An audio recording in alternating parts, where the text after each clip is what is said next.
Good morning students, सभी को नमस्कार। पिछली क्लास में हमने व्यंजन संधि का जसत्व और चरत्व नियम पढ़ा था। जसत्व का ख भाग पढ़ा था, चरत्व पढ़ा था। आज हम इस क्लास में व्यंजन संधि के अंतर्गत अनुस्वार संधि पढ़ेंगे।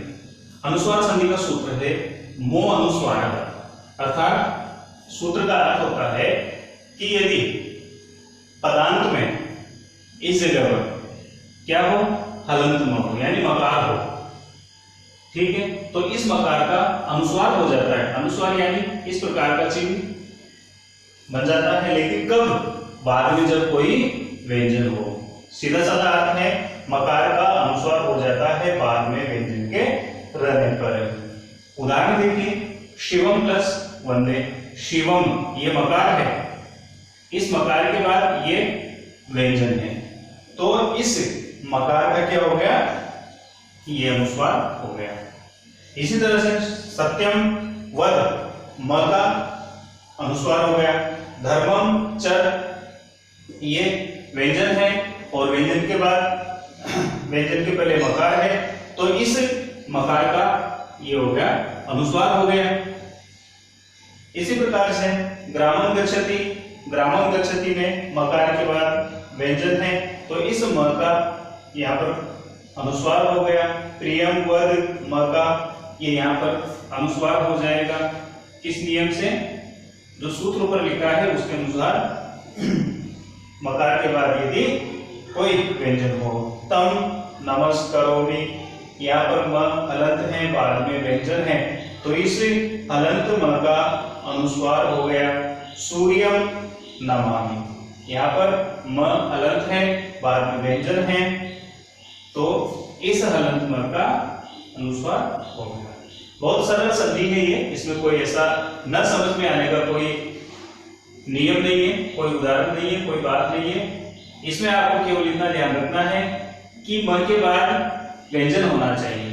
हलंत म के बाद अगर व्यंजन है तो हलंत म का क्या हो जाएगा? अनुस्वार हो जाएगा। हलंत म का अनुस्वार हो जाएगा। इन उदाहरणों में हमने ये प्रक्रिया देखी है। इसके बाद इसी व्यंजन संधि का अगला जो नियम है अपना, वह है अनुनासिक संधि। अनुनासिक संधि, यहाँ तो हमने हलंत म का अनुस्वार बनाया है, ये अनुस्वार हो गया, लेकिन इसी को आगे बढ़ाते हुए कहा गया है यह अनुनासिके अनुनासिको वाह। सूत्र है यह अनुनासिके अनुनासिको वाह। सूत्र का अर्थ होता है, देखो, पदांत में, पदांत का मतलब पहला पद उसका अंतिम वर्ण पदांत कहलाता है। पदांत में यर प्रत्याहार का वर्ण हो। अब यर प्रत्याहार कैसे समझेंगे? यर प्रत्याहार में ह को छोड़ करके शेष सभी व्यंजन आ जाते हैं, यानी कि ह ये वर्ण, ये जो सूत्र है, इस सूत्र में ह को छोड़ दिया और अंतिम जो सूत्र है हल, वहां से ह को छोड़ दिया। इसके बीच में जितने भी वर्ण हैं, य से लेकर के अंत में श स स र तक के, वे सारे के सारे वर्ण, सारे के सारे व्यंजन इस यर प्रत्याहार में आ जाएंगे। अब समझिए, पदांत में यर प्रत्याहार का कोई वर्ण हो, बाद में कोई अनुनासिक वर्ण हो। कहने का अर्थ यह है कि पदांत में ह नहीं होना चाहिए, इसके अलावा कोई सा व्यंजन आ जाए। पदांत में ह नहीं हो, इसके अलावा कोई सा भी व्यंजन आ जाए, और बाद में क्या होना चाहिए? कोई भी अनुनासिक वर्ण। अनुनासिक वर्ण का मतलब होता है किसी भी वर्ग का पांचवां अक्षर। कौन कौन सा होता है? न, य, ण, न, म, ये अनुनासिक वर्ण है। बाद में कोई भी अनुनासिक वर्ण हो तो क्या होगा? जो पदांत में हमारे पास वर्ण है, पदांत में स्थित वर्ण अपने ही वर्ग का क्या हो जाएगा? अनुनासिक वर्ण हो जाएगा, यानी कि पंचम वर्ण हो जाएगा। जो पदांत में स्थित है ये भी अपने वर्ग का अनुनासिक वर्ण हो जाएगा, और इसी प्रक्रिया को नाम दिया है अनुनासिक संधि।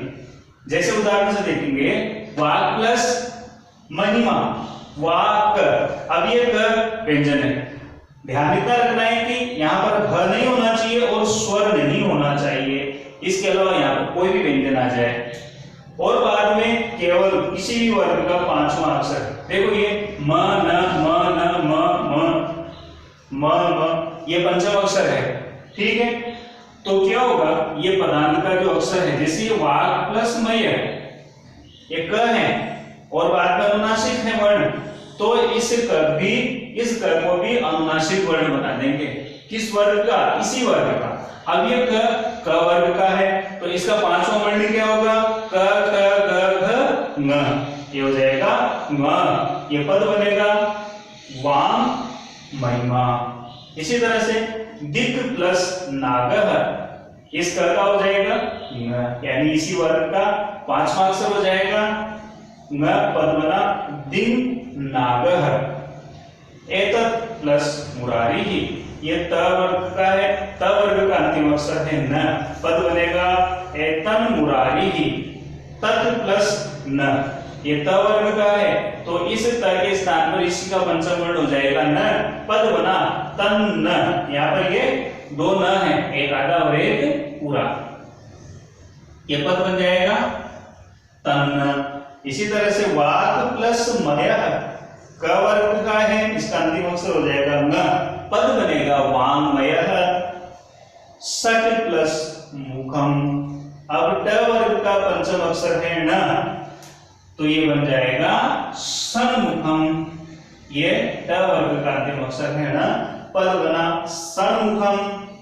चित प्लस मयः, त का न हो जाएगा, पद बनेगा चिन्मयः।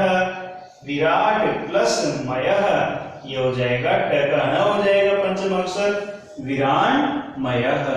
तो इस प्रकार से जो पदांत में वर्ण है वो अपने वर्ग का पांचवा वर्ण जहां हो जाता है उसे हम कहते हैं अनुनासिक संधि।